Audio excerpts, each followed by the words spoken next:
हाय दोस्तों, मैं हूं अमित शाह और मैं आ रहा हूं खूनी मंडे पर आप सब लोगों को एक हॉरर किस्सा सुनाने। तो चलो शुरू करते हैं। ये किस्सा मुझे तब पता चला जब मैं एमटीवी के नए शो एमटीवी डार्क स्क्रॉल को होस्ट कर रहा था। इस शो में 9 सीकर्स हैं जो मेरे साथ इंडिया के सबसे हॉन्टेड लोकेशंस में जाकर पैरानॉर्मल इन्वेस्टिगेशंस करते हैं। यानी ये इन्वेस्टिगेशन करना कि क्या उन हॉन्टेड लोकेशंस पर वाकई भूत रहते हैं, और अगर हाँ तो उनके साथ जाकर बातचीत करना। और इसी शो के चलते हम पहुंच गए उत्तराखंड के सबसे हॉन्टेड घर में, राधा भवन, जहां मुझे बिरजू की कहानी पता चली।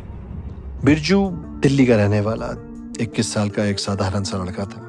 बिरजू को पहाड़ बहुत पसंद थे और सबसे ज्यादा खुशी देते थे, इसलिए वो हर महीने कम से कम एक बार पहाड़ों में घूमने आ जाता था। इस बार वो अपने पहाड़ी दोस्त समीर के साथ मसूरी घूमने आया था। मसूरी के आसपास के एरियाज में घूमते हुए वो लोग राधा भवन के किले के पास पहुंच गए। बिरजू की नजर जैसे ही इस खंडर हुए किले पर पड़ी, वो बस वहीं रुककर उसे देखने लगा। बिरजू उस किले के अंदर जाने की जिद करने लगा, पर तभी उसके दोस्त समीर ने उसका हाथ पकड़ लिया। अब पहाड़ों में रहने वाला समीर राधा भवन के बारे में कुछ तो ऐसा जानता था जो बिरजू को नहीं पता था। समीर ने अपने घर वालों से राधा भवन के बारे में कुछ चीजें सुनी थी। सुना था कि राधा भवन कोई मामूली किला नहीं है, बल्कि एक भूतिया किला है। बिरजू इन सब चीजों में नहीं मानता था। उसका मानना था कि भूत प्रेत या पैरानॉर्मल जैसा कुछ होता ही नहीं। पर समीर बार बार उसे अंदर जाने से मना कर रहा था। अब इन्हीं बातों के बीच वहां से मसूरी के कुछ लोकल्स गुजर रहे थे। उन्होंने जब उन दो लड़कों को आपस में बहस करते हुए देखा तो उनके पास आ गए। जैसे ही उन लोकल्स को पता चला कि बिरजू राधा भवन के अंदर जाने की जिद कर रहा है, तो सभी के चेहरों का रंग उड़ गया। फिर उन्होंने बताया कि वहां की कहानी क्या है। उन्होंने बताया कि 1871 में बने इस राधा भवन की अपनी ही एक कहानी है। ऐसा माना जाता है कि कोलकाता के राजा जब मसूरी आए तो उन्हें यहाँ की वादियों से प्यार हो गया, और उन्होंने अपने इस प्यार की निशानी के लिए एक किला बनवाया और उसका नाम राधा भवन रख दिया। उस किले से उन्हें एक अलग सी अटैचमेंट हो गई, इतनी अटैचमेंट कि वो कभी मुड़कर कोलकाता वापस गए ही नहीं और उस किले में रहने लगे।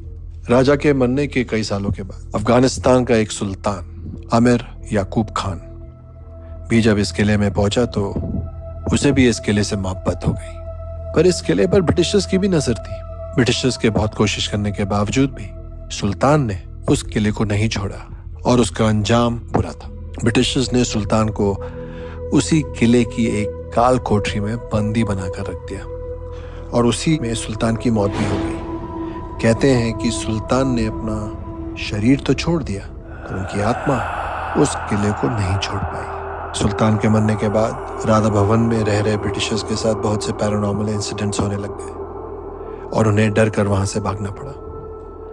माना जाता है कि सुल्तान की आत्मा आज भी उस किले में रहती है और सुल्तान की आत्मा को उस किले में किसी भी और का होना बर्दाश्त नहीं है। कई लोग जो उस किले में गए हैं उनमें से बहुत लोग पागल हो गए और कुछ तो कभी किले से फिर कभी वापस ही नहीं लौटे। आज भी रात में उस किले से सुल्तान की दर्दनाक चीखने चिल्लाने की आवाजें आती हैं।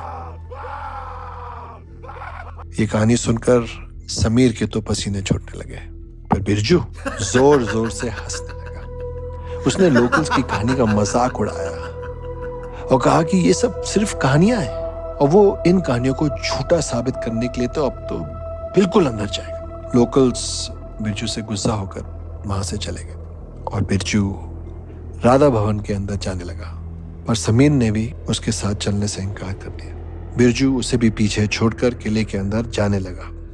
उस किले के अंदर जाते ही बिरजू की आंखें चमक उठी। पता नहीं उसे उस खंडर भरे किले में ऐसा क्या दिख रहा था कि वो बस अंदर ही जाते जा रहा था। कुछ देर घूमने के बाद बिरजू को अचानक से थोड़ी ठंड लगने लगी। क्योंकि वो एक हिल स्टेशन पर था तो उसे ये बात अजीब नहीं लग रही थी। धीरे धीरे सूरज भी ढलने लगा था और राधा भवन के अंदर अंधेरा छाने लगा था। पर बिरजू को उस किले से बाहर जाने का मन ही नहीं कर रहा था। बिरजू उस किले के अंदर खड़ा होकर उस कहानी वाले सुल्तान को आवाज देने लगा और उस सुल्तान पर हंसने लगा। लेकिन तभी अचानक से बिरजू को किसी के कदमों की आवाज सुनाई दी। पहले तो बिरजू को वो अपने मन का वहम लगा, पर तभी उसको कानों में उसे ऐसा लगा कि जैसे कोई बगल में खड़ा सांसें ले रहा हो। बिरजू के पूरे शरीर में एक कपकपी उठ गई। उसके बगल में कोई नहीं था। तभी उसके पैरों को किसी ने पकड़ा और वो जमीन पर गिर गया। जमीन पर गिरते ही उसके शरीर को कोई घसीट कर किले के अंदर लेके जा रहा था। जैसे ही बिरजू ने अपने पैरों की तरफ देखा तो उसका दिल दहल गया। एक आदमी सुल्तान के कपड़ों में उसके पैरों को पकड़कर घसीट रहा था। बिरजू डर के मारे जोर जोर से चीखने चिल्लाने लगा। तभी उस सुल्तान ने मुड़कर बिरजू को देखा और वो दृश्य बिरजू के दिमाग में हमेशा हमेशा के लिए छप गया था। उस सुल्तान के चेहरे की याद स्किन उतरी हुई थी और उसका पूरा बदन काला पड़ा हुआ था। बिरजू समझ गया था कि ये उसी सुल्तान की आत्मा है और उन लोकल्स की बताई हुई कहानी बिल्कुल सच थी।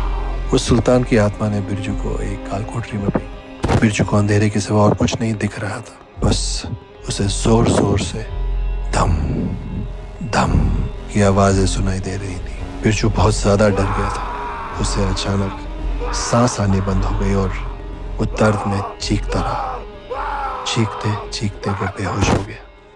बिरजू की आंखें खुली तो वो अपनी गाड़ी के सीट पर लेटा हुआ था और समीर उसके पास ही बैठा हुआ था। समीर ने बताया कि बिरजू को अकेला छोड़कर वो चला तो गया, पर उसे उसकी चिंता होने लगी थी। सूरज ढलने के कुछ देर के बाद समीर बिरजू को ढूंढता हुआ उस किले में गया और उसे बिरजू किले के बाहर एक मैदान में बेहोश पड़ा मिला था।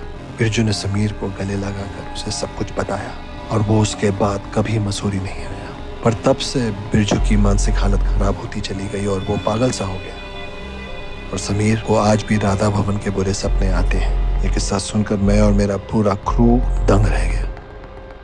दोस्तों, बिरजू ने उस किले में रह रही एंटिटीज का मजाक उड़ाया और उसका अंजाम आपके सामने है। MTV डार्क स्क्रॉल के अगले एपिसोड में हमारे सीकर्स भी इसी राधा भवन में इन्वेस्टिगेट करने गए हैं। अगर आप देखना चाहते हैं कि उनका एक्सपीरियंस कैसा था तो देखिए MTV dark scroll every Friday, Saturday, Sunday at 7 PM only on Jio cinema. Show की लिंक पिंड कमेंट में है। और अगर आपको ये वीडियो अच्छी लगी तो हमारा चैनल खूनी मंडे सब्सक्राइब करना बिल्कुल मत भूलना।